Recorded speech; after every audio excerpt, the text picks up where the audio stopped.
That's the fish you eat with the cream cheese and bagel and stuff, but I digress. Are you an overcorrector? What does it mean when I say, are you an overcorrector? Have you ever learned something new and then overanalyzed it to the point of frustration? Did you beat it to death? Did you maybe learn something new and start doing it too much and then it start working against you? In this video, I'm going to give you specific examples and stay to the end where I go through the most common aspects of this in my day-to-day practice with back pain and with strength training. For those that don't know, my name is Brian Carroll. I live in Jacksonville, Florida. I'm a McGill Method certified provider, having power lifted for over 21 years and ending on a high note of being the first person to squat over 1,300 pounds. I now work with people all over the world from both a virtual standpoint and in person here in Jacksonville, Florida, with injury, resilience, and performance enhancement. I'm not giving you medical advice. For more information, go to poweractstrength.com. Thank you so much. Enjoy this video.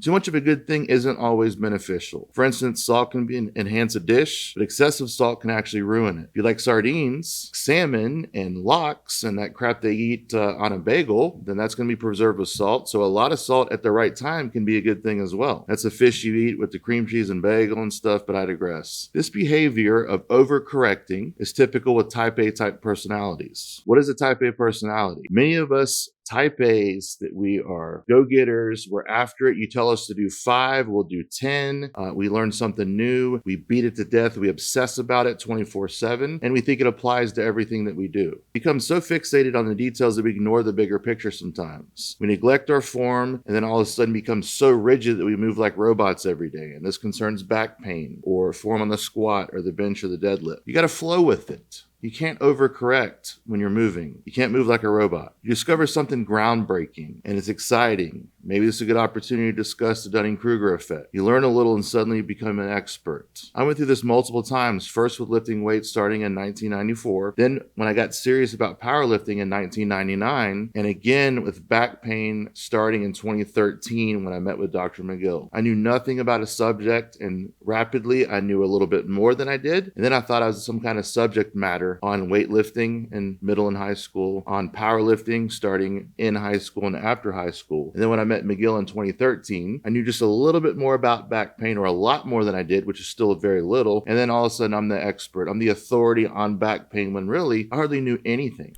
Looking for the answer to your sleepless nights, sore muscles, and better overall well-being? If so, PowerAct Strength CBD has you covered.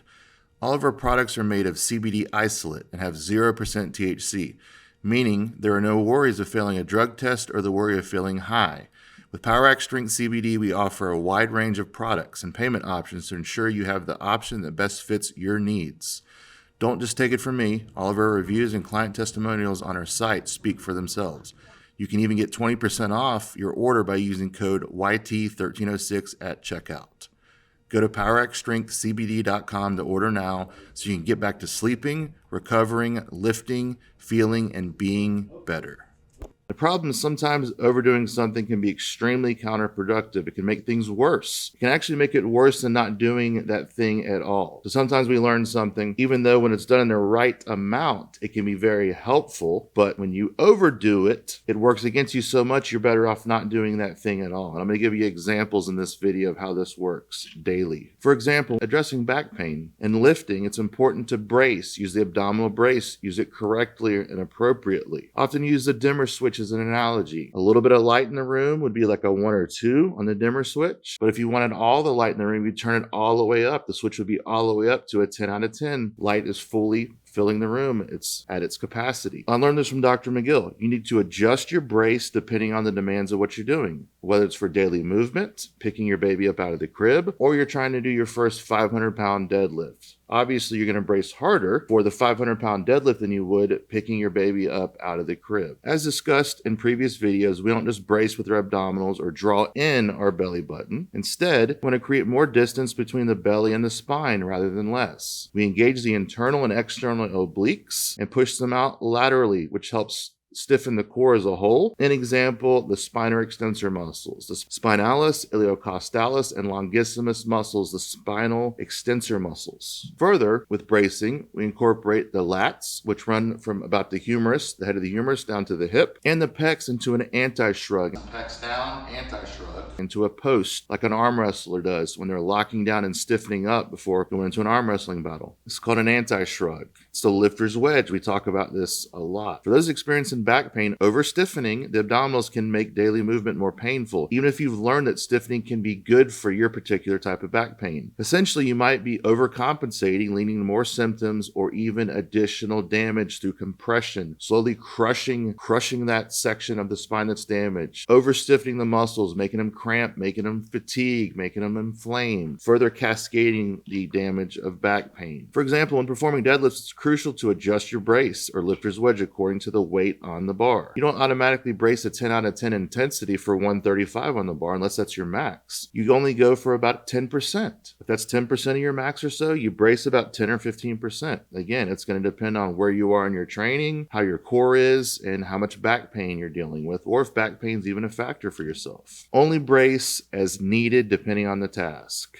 Tune it according to the intensity necessary. Mastering the skill takes time. The people I work with in person, sometimes it takes them a month or so of working on it during our assessment. Maybe it's a virtual assessment that I do here through Google Meet, or it's an in-person consultation. We'll actually physically put my hands on their pecs, on their lats, into their obliques and tell them to push out like they're going to the bathroom. That's the same mechanism of stiffening that I want you to do and that I want my clients to do to tune the core, to stiffen the core. Mastering the skill takes significant time. If you find yourself overbracing, don't be too hard on yourself. It can take months to reprogram these motor patterns. Pain and injury reprogram motor patterns in ways that are not efficient. For those with constant back pain who are still lifting, it may be wise to take a break. That's a free piece of advice today. For lifters, not overbracing and only increasing stiffness when necessary can save you effort and reduce pain, while maximizing your lifting potential and eliminating unnecessary micro movements and potential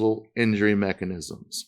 Many type A personalities tend to do this with everything in their lives, especially when they are new to something transformative like bracing. A lot of people that I run into never thought about stiffening their core before getting under the bar, much less during daily tasks. They learn it and all of a sudden they're stiffening, doing everything, crushing their spine over and over. Don't be hard on yourself, or you might overdo that as well and beat yourself up too much. So in summary, learning new skills is important, especially when you're dealing with lifting and back pain, but overdoing it can sometimes be so counterproductive that you're better off not doing that thing at all. I'm not telling you not to brace. I'm telling you to tune the brace and don't be an overcorrector. Hope you enjoyed today's video. Remember, like, subscribe, share, click the notifications because we drop videos twice a week. We also have a live stream every Friday where I answer your questions. Click below to see the latest video that we uploaded. Also, for our products, our CBD, our books that correspond with these videos, it's down in the description.